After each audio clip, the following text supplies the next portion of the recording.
Alright, we are back with another movie review. This is the second one I'm doing. Well, the first one on my podcast channel, but second one on my reaction channel. I decided I'm probably going to post these on both channels, and whoever sees them, I feel like it kind of fits both channel goals, if that makes sense. But yeah, welcome to the Scary Movie 6 movie review. The first half is going to be spoiler free, so don't got to worry about that. Then I'll let you know when we get into the spoiler part, and then you'll have to leave at that point. Without further ado, I don't like wasting too much time. I'll get right into it. It's your boy T. Let's get into the review. Yeah! Oh shit. Here we go again. Alright, so right off the bat, I'm gonna tell y'all, is it worth seeing? Yes, actually. I think if you're a fan of the Scary Movie series, I feel like it is definitely a movie to go see.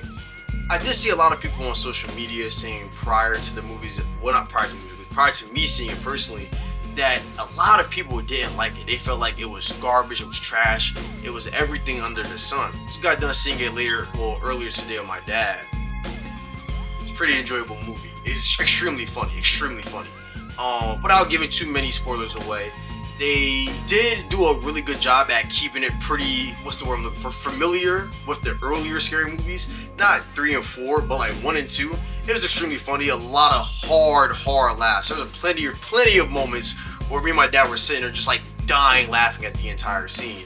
I feel like it was extremely fun watch. I feel like if you don't go in it with the mindset of trying to look for a very serious movie, which I feel like I realized a lot of people were doing, they would go see Scary Movie 6 looking for like a real serious movie, but like that's just not what a scary movie is. You have to go into it expecting the movie to be what it is, and I feel like for what it's supposed to be, which is a spoof parody / movie, I think they accomplish it pretty damn well. But yeah, pretty short, straight to the point. Now we're going to get to the spoiler section, so this is your chance to click off the video, and I will see you on the next video. Alright, so all my peoples who are here for the spoiler part included, let's get into it. So, I will say the very first 5 minutes of the movie, I'll say, they felt a little forced. A lot of the jokes felt like they were trying too hard to be funny. And the jokes really weren't landing. And I know me and my dad had the same sentiment when we talked about it after the fact. That like, a lot of the time when they would make certain jokes, like for a perfect example, when Shorty first pulls up at their college, right? He's talking to his niece and his nephew, and he starts talking about like, yo, this is what's wrong with you Gen Z niggas. That this is like this and that. Calling me unk and shit. It was, you could clearly tell he was trying to be Shorty from a Scary Movie from back in the day. And at first, it didn't feel like it was landing. And I feel like they were leaning too hard into like the newer age. Like they were trying to lean too far into making jokes that would resonate with like a younger audience. But like it just didn't hit for me personally. Like I said, the Gen Z jokes, my bad. Wow, the Gen Z jokes, and they didn't hit because like, oh, I'm being sensitive. They just weren't funny. I'm not gonna lie. And like there was a section of I think it was talking about Bitcoin. Being up like 3 mil and then being down 5 mil, it got a little chuckle out of me for sure. But like it felt too forced, if that's the right word to use. But after that first like 5-10 minutes, that movie took off. It was one of the funniest movies I've ever seen. 2 of my particular favorite scenes, funny enough, actually, were when Ray had first showed up to the church, and it was supposed to be like the parody of Sinners. Boy. If I can find the clip online, I'll put it up in a second. But dog, when I tell you that shit had the theater, I was in crying, bro. Him coming in there, I'm not gay. Woo! I'm not gay. Woo! I'm not gay. Woo! And they start talking about lady boys and shit, and they start doing all the crazy shit with the mic. Yo, that shit was killing me, bro. One of the funniest segments in the movie. And then it did feel like they were jumping around a lot. But like, that's to be expected when it comes to scary movies. It's a giant parody movie. And it was cool to see a lot of the OG characters come back. It was also cool seeing Tiana Taylor in the very beginning of the movie, for sure. And her whole New York thing. You messing with a New York bitch. Da-da-da-da. And she did a little call, and they were like, yeah! That shit was killing us in the theater, bro. OD funny. I thought it was a pretty good start. That's the thing. I say the first 5 minutes. That was technically the first 5 minutes.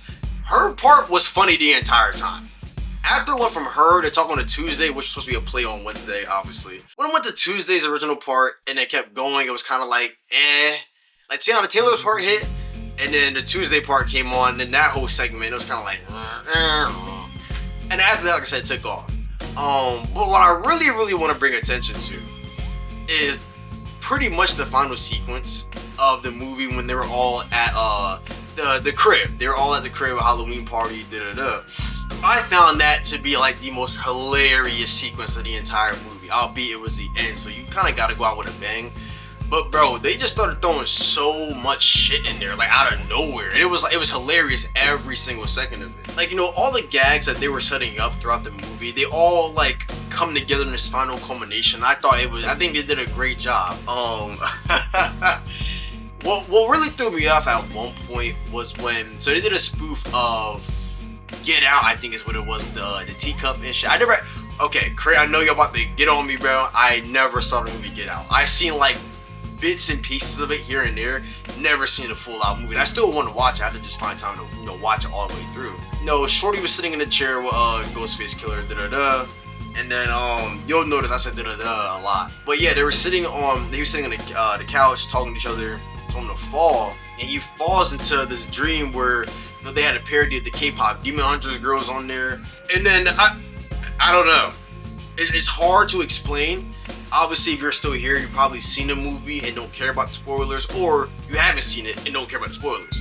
But like, you know the scene I'm talking about where he falls to the chair and he's in that little dimension and he turns into like a K-pop hole. I think is I couldn't tell exactly what Ghostface said.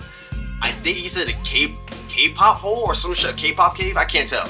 Couldn't tell what he was saying, but yeah, the K-pop Demon Hunters girls came out, and then he started like having like a foursome with these demon girls who became even more demon-like, and it was having bro's ass licked by like a demon cat. It was all over the place. It was definitely like one of the weird, like probably the weirdest section of the movie. Just sitting there like dog, what the fuck is going on, fam? You feel me? Like, it was really weird going on. It was like it threw me off the movie completely. It was just a really odd section of the movie. They caught me a little bit off guard. But yeah, that shit passed. All the weed jokes were funny as hell, per usual. The Shorty entrance, I thought was cool as hell. And that big ass smoke cloud come out, and you see him come out. You feel me? So take a hit of his blunt. You feel me? That was hard, right? We love to see it. You feel me? But yeah, you know, final sequence was funny. One of the parts that was really funny to me. It was one, I can't remember his name. It's gonna bother. I'm really bad remembering names of anybody, whether it be IRL or movies. Shorty's nephew is out there walking to the shed. Ghostface busts through the door, and nigga turns around and he whips him. Ghostface whips him. He falls to the ground. He was like, "Yo, are you serious right now? Whip, bro?" He was like, "Yo, my fault, bro. Like, it's not even like that, fam. I just found the shit in the shed." So he turned around and he sees Ghostface hanging a noose from the tree. He's like, "Dog, are you serious right now?" He was like, "Yo, like, bro, come on." So then he turns around again for a third time, and Ghostface Killer pulls out a gun. He was like, "Oh wow, okay, another black man falls victim to gun violence." He was like, "Bro, that's not even fair. Like, yo, bro, calm down. I'm trying to murk you, nigga. That's not even fair." Talking about some of my best victims were black. Like, that whole shit was funny, bro. But prior to that, when he had asked Shorty how to go down on the girl, let me just say, the way Shorty was licking that blunt, if a nigga ever passed me that, licking it like that, you gotta go. You might be having to get taken out. I'm not gonna lie. I know y'all. He was like, yo, he was making love to the blunt, and I get it. And I get it. I really do. But that's crazy. Don't pass me that shit no more. That's crazy. But yeah, so then fast forward, when he went to go give his girl some head, and he went down the first time, she was like, "Don't, you know, just be warm, my pussy gangsta." It smacked him in the face, like, what the hell? Went back down, kept eating her out. You know, he was sitting there, like, he's just like me for real. I'm not gonna hold you. Hold on. Yo, my pops might see this video. I'm so sorry. Yo, Dad, my apologies. I just thought about that last second. We're not gonna cut it either. I'm a very upfront and honest man. but yeah, like whole time doing this thing, and then it comes back up, and her shit is a blunt. I remember sitting there, I'm looking, I'm like, dog, like there's no way. And then he went to go light the shit.